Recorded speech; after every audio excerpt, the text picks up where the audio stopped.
résistance du Rassemblement vendéen, mais aussi de tous les mouvements patriotes, de tous les mouvements de résistance qui existent, c'est de préserver la France des campagnes pour qu'elle ne devienne pas la France des petites villes et pour qu'elle ne devienne pas la France de ce que sont devenues les grandes villes. Moi j'ai la légitimité du maréchal.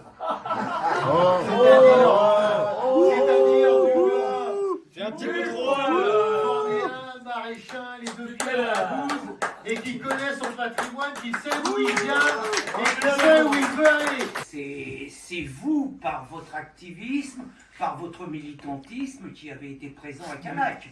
C'est vous qui avez été présent à Saint-Brévin. C'est vous qui avez été présent dans tous les lieux où il y avait des combats à mener, des combats au service de la défense de la France.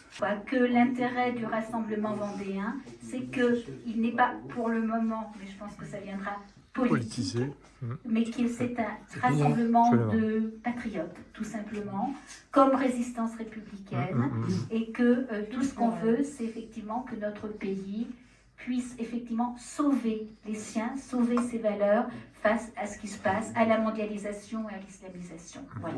Bravo.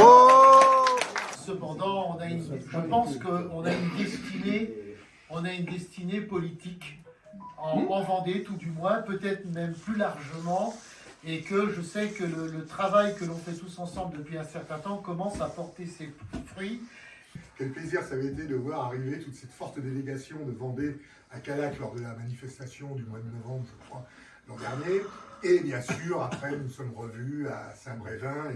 Je vous rappelle qu'on ne se bat pas forcément pour la République, on se bat surtout pour la France. Voilà. Donc le mérite de votre popularité vous revient d'abord à vous parce que vous êtes les seuls aujourd'hui dans l'ouest de la France qui êtes capables un petit peu de rayonner, de sillonner dans tous les endroits où il y a besoin de se battre pour le pays.